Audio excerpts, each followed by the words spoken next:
말씀의 제목은 메타 알렐론입니다. 헬라어로 되어져 있는 단어를 말씀의 제목으로 삼았지만 또 이 말씀을 통해서 여러분 가운데 하나님의 은혜가 흘러가기를 주의 이름으로 축복합니다. 복습해야 되겠습니다. 예수의 기도 어떻게 드린다고요? 주여 나를 불쌍히 여기소서. 주여 나를 불쌍히 여기소서. 주여 나를 불쌍히 여기소서. 이렇게 하는 기도가 예수 기도다라고 말씀드렸습니다.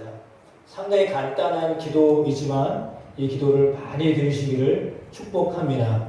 그러니까 기도를 못하겠다라고 하는 분들은 예수 기도를 드리라고 말씀드렸습니다. 그래서 주기도문과 더불어서 예수 기도를 많이 하게 되시기를 축복합니다. 하루에도 몇천 번씩 하셔도 좋습니다. 그러니까 다른 생각이 나지 않도록 오직 예수의 이름을 부르면 구원자이신 주님께서 여러분의 생각과 여러분의 마음들을 온전하게 이끌어 가실 줄로 믿습니다. 그래서 주여 나를 불쌍히 여기소서, 주여 나를 불쌍히 여기소서, 이 기도가 여러분의 주된 기도가 되시기를 주님의 이름으로 축복합니다. 아멘. 성령을 받기 위해서는 4단계의 영적인 단계가 있다. 그래서 믿음의 여정에 대해서 말씀을 지지난주에 나눴습니다. 첫 번째가 회개다라고 하였습니다. 회개란 하나님 앞에서 인간의 무력함을 고백하는 것이다라고 했습니다. 그래서 하나님 앞에 나오는 것이 회개다라고 했습니다. 그러니까 회개는 하나님 앞에 서는 것이다. 교회를 다녀도요, 하나님 앞에 못 서는 사람이 있어요. 교회는 나오는데 하나님 앞에 못 서요. 그런 사람은 어떤 사람이냐면 자기 자신을 안 돌보는 사람이에요. 자기를 안 보고 다른 사람을 자꾸 보는 사람은 회개가 뭔지를 모르는 사람이에요. 그러니까 회개를 아는 사람은 자기 안에 있는 죄가 크게 보이거든요. 내 안에 있는 잘못이 크게 보이기 때문에 다른 사람들이 가지고 있는 허물은 적게 보여요, 상대적으로. 그래서 하나님 앞에 서는 것이 회개하는 것이 성령을 선물을 받는 첫 번째 단계입니다. 그래서 나는 예수님을 믿어요 라고 하는데 회개를 잘 안 해봤다 라고 하면 회개부터 하셔야 됩니다. 말로 하는 회개가 아니라 여러분의 영혼이 우셔야 돼요. 여러분의 영혼에서 눈물이 남아야 돼요.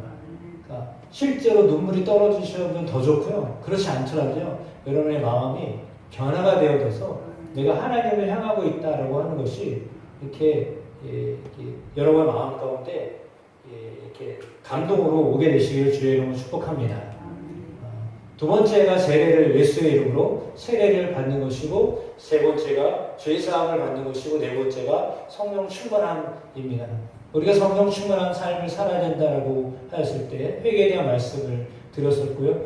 성령 충만함은 말씀드린 것처럼 그 예배를 잘 드리면 성령 충만한 것이냐? 물론 방법의 하나입니다.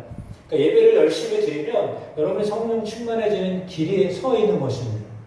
그러니까 열심히 예배를 들으시면 성령 충만한 길에 서 있는 거지, 이것 자체가 성령 충만한 모습은 아닙니다. 그러니까 예배를 열심히 들으시는 것이 성령 충만한 길로 가는 길에 서는 것입니다. 내가 예배를 열심히 드리고 있다라고 한다면, 야, 내가 성령 충만한 길에 서 있구나, 이렇게 생각하시면 되겠습니다. 그래서 그 예배 가운데 하나님이 여러분 가운데 역사하시는데, 성령은 이미 와 계셔요.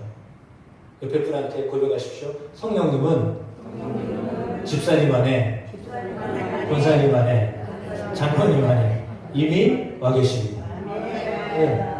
그러니까 이미 와 계신 거예요. 성령이 어디, 제가 그랬잖아요. 지난번에 어떤 생각 그랬어요? 들락날락 하시는 성령이신가? 어쩔 때는 성령이 충만한데 어쩔 때는 성령이 나가신 것처럼, 이렇게, 그게 아니라 성령이 여러분 안에 계셔요. 우리 안에 예수를 믿는다라고 고백할 수 있는 것도 성령이 하게 하시는 거지, 우리가 스스로 예수님을 믿겠다라고 의지를 갖는 것 자체를 내가 하는 것이 아니라 성령이 그렇게 하도록 우리 안에 마음을 주시는 거예요. 그런 의지를 주시는 거예요. 그래서 내가 예수님을 믿게 되어진 거거든요. 그래서 여러분 안에 성령이 충만하여서 그렇게 살아가야 되는데 로마서 12장 1절에는 바울이 뭐라고 명령했냐면 너희가 하나님 앞에 드리는 예배를 드려라. 하나님 앞에 하나님 받으시는 예배를 드려라. 영적인 예배를 드려라 라고 했습니다. 그런데 그 영적인 예배를 다른 번역을 하면 합당한 예배다 라고 했습니다. 합당한 예배다라는 말은 뭐냐면 감정이 막 북받쳐가지고 막 이렇게 하는 예배가 아니라 이성적으로 뚜렷해서 합리적으로 이렇게 해야 되겠다라고 하는 예배를 말하는 거예요. 그러니까 성령 충만했다라고 하는 것은 그냥 감정적으로만 이렇게 막 부풀려져가지고 그런 상태를 말하는 게 아니라 철저하게 합리적인 생각이 들어오는 거예요. 생각이 들어오는 거예요. 성령 충만함, 옆에 분한테 다시 고백하겠습니다. 성령 충만함은 하나님의 생각이 들어오는 겁니다. 네. 하나님의 생각이 들어오는 거예요. 성령 충만함이라 내 생각이 아니라 하나님의 생각이 내 속에 들어와 있기 시작하는 것을 말하는 겁니다. 그러니까 하나님의 생각이 들어오면 어떻게 들어오냐면 하나님의 생각은 말씀으로 들어오거든요. 그러니까 말씀으로 하나님의 생각이 여러분 가운데 들어와요. 그러니까 그 말씀을 자주 보시고 깊이 보시면 하나님의 생각이 여러분의 마음 가운데 생각 가운데 여러분을 주장하게 되거든요. 그러면 그것이 성령 충만한 상태예요. 그럼 성령 충만한 상태는 합당한 예배를 드리는 거라고 했는데 그 뒤로 12장 2절 3절부터 쭉 나와 있는 말씀의 내용은 뭐냐면 예배를 이렇게 드려라 라고 하는 말이 안 나오고 물론 예배를 이렇게 드려야하는 것을 배워야 되지만 그것보다 더 중요한 것은 나를 어떻게 보아야 되느냐 내 이웃을 어떻게 보아야 되느냐 그것을 하나님이 바울을 통해서 말씀하시는 거예요. 그러면 합당한 예배는 뭘 말하는 거냐면 우리의 삶의 예배를 말하는 거예요. 주일에 오신 거 여러분 일단 성공하신 거예요. 오늘 주일을 지켰다라고 하는 것은 이미 여러분 성공한 자리에 서 있다라고 보시면 돼요. 그러니까 예배로부터 시작하는 거예요. 왜냐하면 하나님의 말씀을 들어야 하나님의 생각이 나를 주장하게 되기 때문에 여러분이 예배를 드리면 예배 시간에 여러 가지 것들을 여러분들이 보게 되죠. 또 경험하고 하게 되죠. 제가 대학 다닐 때 저희 담임 목사님 설교를 잘하셔요. 저희 담임 목사님 설교를 매주 주보에다 실어주셨어요. 그래가지고 그것만 봐도 다 알거든요. 그런데 그럼에도 불구하고 목사님 설교가 너무 잘하시는데 제가 설교의 말씀의 은혜를 못 받을 때도 있어요. 그렇잖아요. 제가 여러분에게 말씀 전하지만 여러분 말씀을 다 이렇게 길다 빨리 끝내시지 오늘 왜 이렇게 더 길어지냐 뭐 이럴 때가 더 많단 말이에요. 근데 그럼에도 불구하고 그 예배 안에 제가 한번 고백했잖아요. 교동문 읽을 때 나와서 대표 기자가 기도할 때 찬양 인도자가 찬양할 때 광고할 때 저는 광고할 때 은혜를 받아요. 여러분 모르셨죠? 저는 광고할 때 은혜를 받아요. 제가 예수전도단 그 집회 화요 모임에 갔는데 광고 시간이 얼마나 재밌는지 광고 시간에 제가 은혜를 받았어요. 아, 광고는 저렇게 하는 거구나. 네, 목사가 말씀해서 은혜를 받아야 되는데 광고 시간 너무 재밌게 해가지고 그 시간에 제가 은혜를 받았다니까요. 그러니까 예배 시간은 여러분이 어떻게 해서든지 은혜를 받으셔야 되는데 그 은혜란 내 생각을 하나님이 이렇게 딱 만지실 때 은혜가 오는 거예요. 내 고정적인 생각 있잖아요. 내가 가지고 있는 생각이 있거든요. 여러분 오늘 생각에 대한 이야기를 많이 할 텐데 여러분 생각이 있단 말이에요. 생각이 이렇게 딱 고정적으로 되어 있어요. 그런데 그 생각을 다른 생각이 들어와서 다 건드려야 돼요. 그러지 않으면 이게 그냥 고정된 말 그대로 고정관념이 되는 거예요. 그럼 굳어지는 거예요. 굳어지는 생각 가지고 살아요. 그러면 어떻게 되냐면 모든 것을 판단하고 비판하게 돼요. 왜냐하면 내가 딱 고정되어 있잖아요.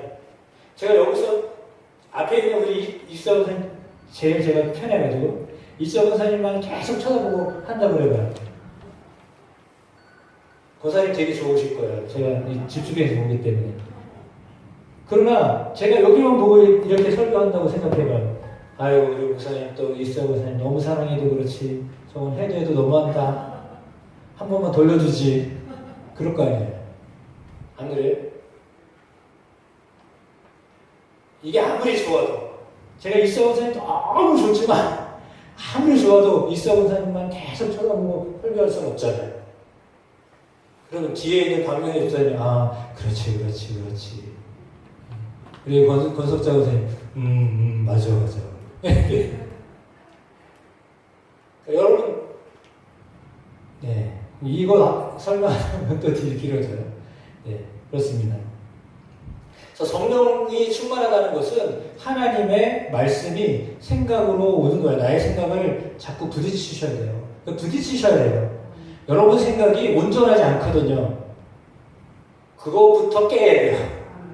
그러니까 내 생각이 완벽하다는 것부터 깨셔야 돼요. 내가 이렇게 생각하고 있고 이게 진리다라고 생각하는데 그것부터 깨지셔야 돼요. 그게 깨지셔야 그 다음부터 여러분의 삶이 윤택해져요. 제가 요즘에 밭을 이렇게 정리를 하는데 재밌어요. 너무 재밌어요. 저 신이 나요. 왜냐면 반질반질 하거든요. 뭐 쉬운 게 없어가지고 반질반질해서 재밌어요. 처음에는 여지껏 정말 제초제도 안 쓰다가 올해 진짜 처음으로 제초제 썼어요. 밭에다가 할 수 없어서 제초제 썼어요. 그리고 곡괭이로 막 이렇게 하고요. 그리고 하루에 한 줄씩 꼴을 정리하고. 그리고 가서 보면 너무 흐뭇한 거야. 야, 잘하고 있다. 여러분 볼 땐 참 거기서 그렇게 나온 게 참 그래요. 사실 거기서 양파 요만한 거 나왔어요. 요만하게 이렇게 하는데 양파 요만한 거 나와가지고 저에게 도와줬던 권사님 댁에 보냈어요. 그랬더니 대본에 아시더라고요. 그럼 목사님이 키운 거 맞다고. 왜? 요만한 거를 드려야 되는데 왜 따만한 거를 줬잖아요. 제가 일부러 그 조그만 거를 장로님 댁에 보냈어요. 제일 작은 거. 딴 데서 이만한 거 왔거든요. 저희 사실 잘 안 먹어봤는데 이거 다 보냈어요. 이걸 해서 다 보냈어요. 근데 너무 재밌는 거예요. 나눠주니까 너무 재밌더라고요. 여러분 나눠주기 시작해봐요. 그러면 재밌어요. 여기만 보면 재미가 없어요. 가끔 이렇게 보다가 이렇게 봐요. 더 재밌어요. 네. 지난주 말씀이죠. 우리가 형제를 사랑하여 서로 우애하고 존경하기를 서로 먼저 하며 라고 했습니다. 먼저 하는 것이다 라고 했습니다. 존경은 먼저 하는 것이다 라고 했습니다. 상대방에게 내가 먼저 존경하는 마음을 표시하는 것이 좋습니다. 제가 사실 굉장히 인색한 사람이에요. 칭찬에. 근데 오늘 정말 우리 특별 찬송 너무 잘하셨죠? 우리 박수 한번 하겠습니다. 진짜 잘하셨습니다. 정말로 잘하셨습니다. 왜냐면 1년 이상을 준비한 거거든요. 왜 작년에 6개 헌신일을 했는지 안 했는지 기억도 안 나. 근데 올해 했잖아요. 아무튼 1년이 넘어서 준비한 거야. 그렇게 생각하니까 너무 감사한 거야. 제가 한 달이라고 한 걸 취소. 한 달이 아니라 1년 전부터 준비한 거. 너무 감사해요. 이렇게 먼저 이렇게 치켜 세우는 거라고 했어요. 존경은 뭐 하는 거냐면 치켜 세우는 거예요. 치켜 세워야 돼요. 누르는 거는 아니에요. 치켜 세우셔야 돼요. 잘한다고 이렇게 치켜 세우셔야 돼요. 그걸 먼저 해야 되는 거예요. 인정하는 거예요. 그 훈련을 하게 되시기를 주의 이름으로 축복합니다.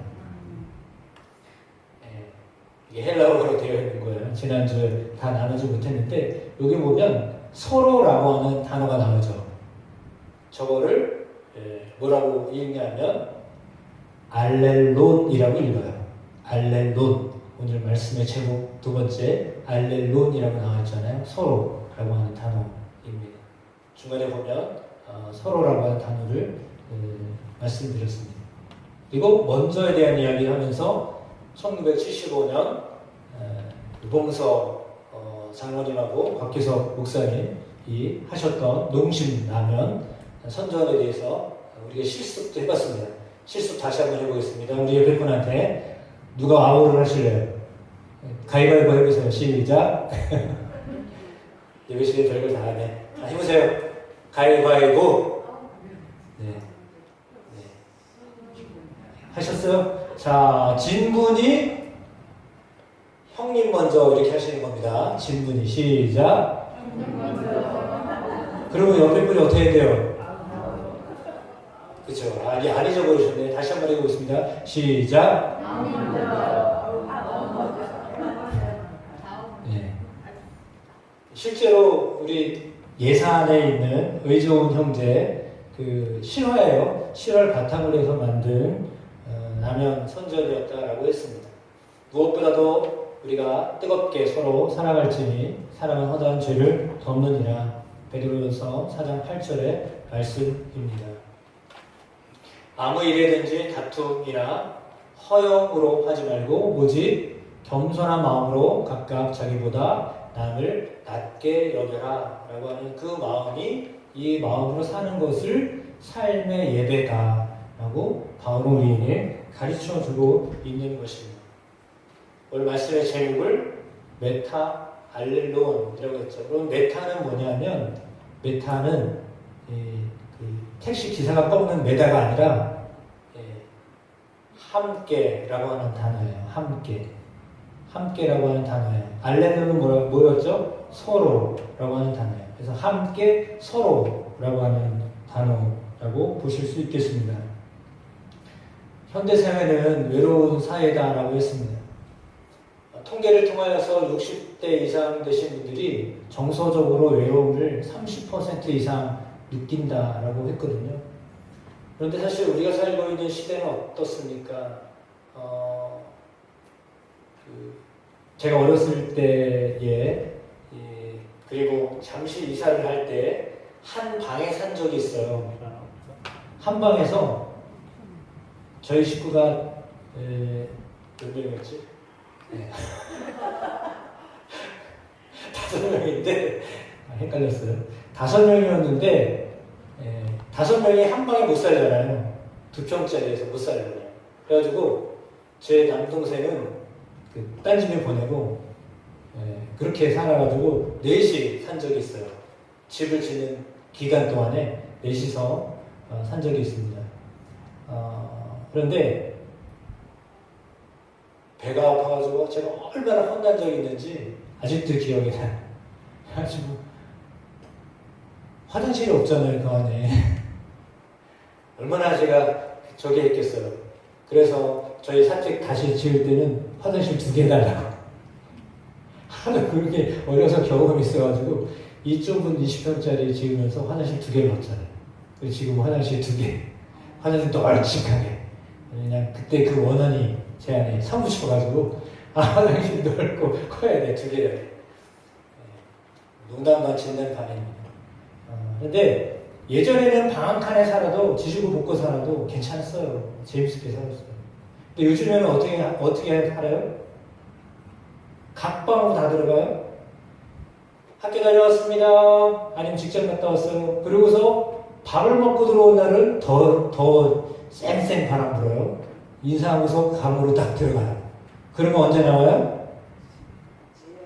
내일 아침에 나와요. 뭐 하냐고요? 핸드폰 보느냐고. 그 핸드폰 보느냐고 각 방에 들어가가지고 안 나와. 그래서 2명, 3명이 있는데 들어가서도 안 나와. 사실 그게 우리가 살고 있는 현 시대의 모습이에요. 그러니까 함께를 하고 있어요. 예? 함께 하고 있는 것 같아요.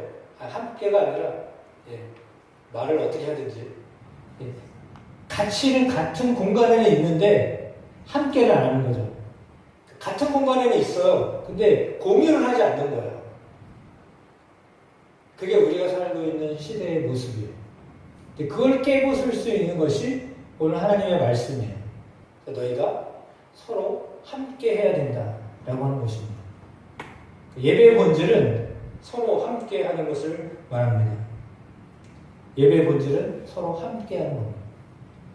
함께 와서 그리고 서로 간의 생각들을 공유하면서 나누는 것, 그겁니다.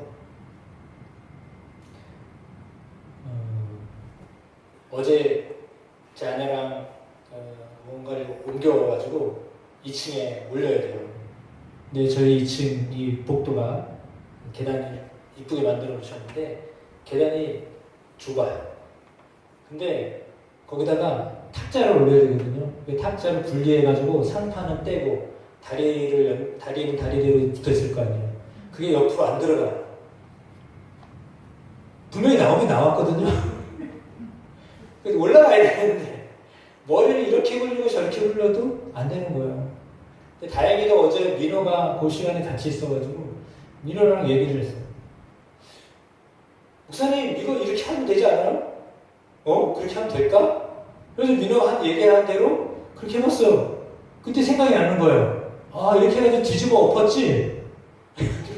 돌리고 옆으로 돌리고 끼고 돌리고 뒤로 덮어가지고 그게 된 거예요. 그래서 퍼즐 맞추듯이 도저히 이걸 봐가지고는 들어갈 수가 없어요. 근데 들어가서 돌리고 엎고 막 이렇게 하니까 들어가더라고요. 그래가지고 들어갔네? 결국은 들어갔어요. 근데 저랑 아내랑 끙끙 매고 있는데 보다못해 해가지고 목사님 이렇게 하는 게 낫잖아요. 만약에 거기서 제가 야 너는 우리 집 일도 아닌데 그냥 조용히 가만히 있어 이랬어. 어떻게 할 뻔했어. 열딱지가 나가지고 올라가는데 화가 나가지고 둘 다 씩씩거리면서 땀은 막 나지. 들어가려면 못하지. 어떻게. 근데 민호 말을 들었더니 그게 됐다니까요. 저는 거기서 한 방 먹었어요.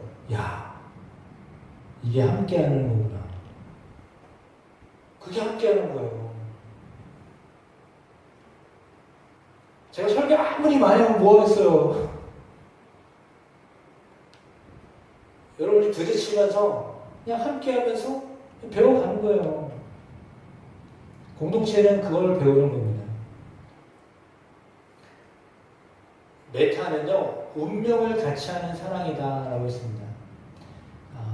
카이렌이라고 하는 그 기쁨이라고 하는 단어는 카리스, 하나님의 카리스는 은혜를 말하거든요. 그러니까 하나님의 은혜를 받았는데 내가 받은 게 아니라 내 옆 사람이 받은 거를 얘기하는 거예요. 내 옆에 사람이 하나님의 은혜를 받았는데 그거를 기뻐해 주는 거예요. 그 말은 무슨 말이냐면 우리 속담인지 옛날 격언인지 사촌이 땅을 사면 어떻게 된다고요? 사촌이 땅을 사면 배가 아파. 사실 그걸 깨야 되는데 사촌이 땅을 사면 좋아해야지. 왜 사촌이 땅을 샀다고 배가 아파? 옆에 사람이 잘 되고 그렇게 되면 비교의식 때문에 나는 더 잘 돼야 되는데 왜 저 사람만 더 잘 된 거야? 이게 아니라 잘 됐으면 잘 됐다고 칭찬해 주셔야 돼요. 좋은 일이 생겼어. 그러면 축하해 주셔야 돼요. 아유, 저 집은 참 장가도 잘 보냈어. 우리 집 아들은 뭐 하는겨? 그게 아니라 정말 잘 보냈네. 이렇게 해야 되는 거예요. 그러니까 기쁨을 나누는 은혜를 말하는 겁니다. 그래서 나의 기쁨처럼 여기는 거를 의미하는 거고요.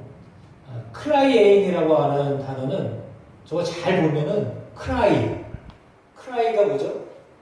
죄송합니다. 영어를 써가지고 우는 건데 어떻게 우는 거냐면 막 가슴이 찢어질 듯 우는 거예요. 애들이 가끔 가다가 찢어질 듯 울 때가 있잖아요. 엄마가 말을 안 들을 때 그때는 어떻게 돼? 연기를 해야 돼. 우리 엄마의 마음을 움직이려면 어떻게 돼? 찢어질 듯 울어야 돼. 그래가지고 막 통곡을 하면서 울어야 돼. 그래야 그걸 들어 우리 엄마가. 그죠? 그렇지 않나요? 웬만큼 울어서는 안 들어요. 꿈쩍도 안 해요. 우리 엄마는 이게 마음이 엄청 강팍해가지고 웬만큼 해가지고는 이게 움직이지 않아. 그래가지고 막 찢어지듯이 울어야 돼. 가슴이 막 찢어지는 것처럼 울어야 돼. 그 슬픔을 얘기하는 거예요. 클라이엔이라는 말이.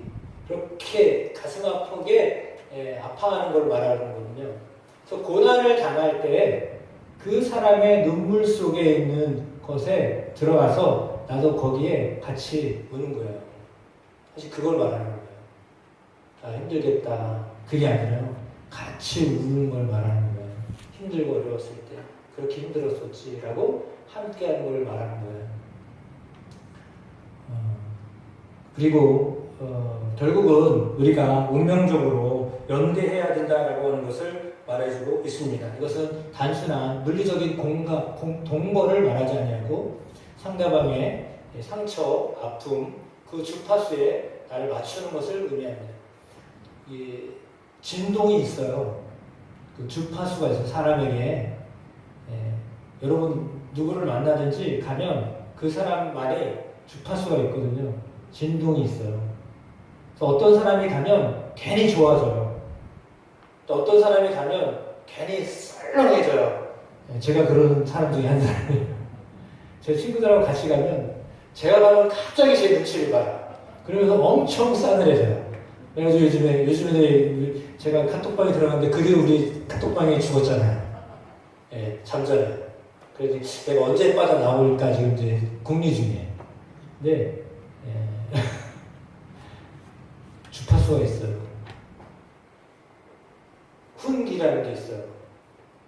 어딜 가면 훈훈함이 있어요. 어딜 가면 냉랭함이 있어요. 사람에게서 나오는 주파수예요. 그게 맞아야 되는 거예요. 사람마다 그게 맞아야 되는 거거든요. 그 주파수가 맞아야 돼요. 그걸 같이 하는 것을 말하는 거예요. 근데 그것을 운명으로 여기면서 하는 것을 이제 메타라고 하는 그런 단어의 뜻 안에 들어가 있다라고 하는 것입니다. 성경에는 짐을 서로 지라고 말씀하는 말이 나와 있고요. 서로 격려하며 돌보라고 하는 말씀이 나와 있습니다. 서로 발을 씻어라라고 하는 발렐론이라고 하는 단어들이 성구가 나와 있습니다. 이것은 서로 상호 유기적인 동력이다라고 볼 수 있겠습니다. 말씀의 결론을 저는 웰컴 투 동막골로 말씀의 결론을 맺고 싶습니다. 영화 보신 분 계신가요?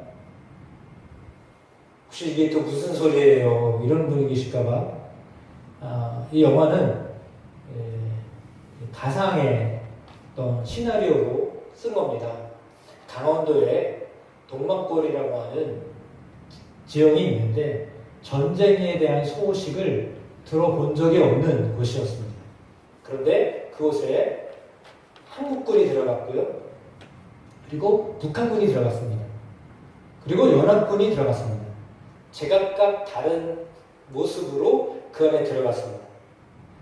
근데 보니까 그 안에 북한군도 있고 남한군도 있고 국군도 있고 그리고 연합군도 있는 거예요. 세 부대에 많지는 않지만 병력이 많지 않지만 그 동막골에 들어갔어요. 수류탄을 어쩌다가 수류탄이 뽑혔어요. 수류탄을 뽑아가지고요. 그거를 떨어졌거든요. 여러분 수류탄이 뽑힌 채 떨어졌어요. 그거 어떻게 되는 거죠? 터져야 되잖아요. 하필이면 곡식 있는 창고에 들어갔어요. 그래가지고 창고가 펑 터졌어요. 펑 터졌으니까 어떻게 됐을까요? 곡식이니 뭐니 다 죽고 이제 그들이부터는 이제 아수라장이 돼야 되는 게 맞잖아요. 근데요, 그 안에 있는 옥수수가 팝콘이 돼가지고 펑 터졌어요. 그래가지고 위에서부터 눈이 내리는 게 아니라 팝콘 눈이 내려오는 거야. 사람들이 팝콘을 처음 봤어요. 저게 뭔가 이러고 쳐다보고 있어요. 총구에도 떨어지고요. 사람이 다 떨어졌어요. 근데 그걸 먹어보니까 너무 맛있는 거야. 그래가지고 긴장했던 이 상비국 군인들이 무장해제가 돼버렸어요. 그래서 열심히 그 팝콘 주워 먹는 거야. 사실은 수류탄이 터지면 다 끝나는 상태잖아요. 근데 그거를 기쁨으로 완전히 승화를 해가지고 저게 아직도 기억에 남아요. 근데 마지막이 정말 압권이에요. 왜냐하면 마을에 포가 아니라 폭격기가 와서 마을을 폭격하기로 잘못 인지를 했어요. 그래서 마을 사람들이 전쟁도 모르는 사람들은 총을 갖다 대도 이게 뭐냐고 막 전혀 움직이질 않아. 전혀 상관없어. 총을 갖다 댔는데도 사람들이 무서워하지 않아. 이게 뭔지 몰라요. 그런 사람들인데 거기다가 포탄을 떠트린다고 해봐요. 그래서 사람들이 그 마을에 포탄이 터지면 안 되잖아요. 어떻게 했어요? 나중에요? 저 멀리에다가 기지를 만들어 놓고 총을 쏘기 시작해요. 여기다 쏘라 이거야. 그래서 군인들이 거기서 장렬하게 총을 막 쏘고 포도 쏘고 이러면서 끝나거든요. 그럼 폭탄이 어디 떨어졌어요? 그 군인들한테 떨어졌어요. 그 군인들이 함께 죽어가면서 웃어요. 그러면 끝나요. 결과적으로는 서로 죽으면서 그러나 가장 행복한 모습으로 끝나요. 그래서 저 영화 아주 제 인상 깊습니다. 우리가 삶을 살아가면서 여러 가지 일들을 경험합니다. 그런데 그럼에도 불구하고 서로 마음을 공유할 수 있다라고 하는 것, 특별히 기쁨과 즐거움을, 기쁨과 슬픔을 함께 나눌 수 있고 그렇게 할 수 있다라고 하는 것은요, 여러분 주보에 실어드렸던 것처럼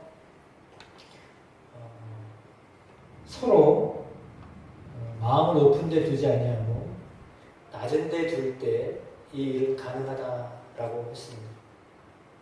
마음을 높은 데 두는 것이 아니라 마음을 낮은 데 두면 그러면 된다라고 했거든요. 그러니까 우리의 마음이 낮아지면 그 마음으로 그 마음이 흘러오게 되어 있어요. 여러분의 마음을 낮추시면 저 상대방의 마음이 여러분에게 들어와요. 이해가 되세요? 물은 위에서 밑으로 내려가잖아요. 마음도 흘러내려가거든요. 근데 내가 마음을 낮추면 상대방의 마음이 내게 와요. 그걸 경험할 수 있어요. 내가 마음을 낮추면 상대방의 마음이 어떤지를 알게 돼요. 그것이 예수님이 우리에게 보여준 성육신의 모습이에요. 그러니까 상대방의 마음을 알려면 나를 낮추면 돼요. 그러면 상대방의 마음이 읽혀져요. 그럼 내가 어떻게 해야 될까? 그렇게 되어져요. 그러면 그때부터 행복한 거예요. 내가 어떤 상태로 살든지 그때부터 공유가 되어지면 함께하는 것이요, 기쁨이 오는 거예요. 그런 마음의 상태들로 살아가는 것을 삶의 예배라고 하는 거예요. 하나님 그 연합을 기뻐하셔요. 그 연합으로 하나님 앞에 나아가는 것을 하나님 기뻐하시거든요. 그 연합의 마음으로 하나님 앞에 나아가는 저와 여러분 되시길 주의 이름으로 축복합니다.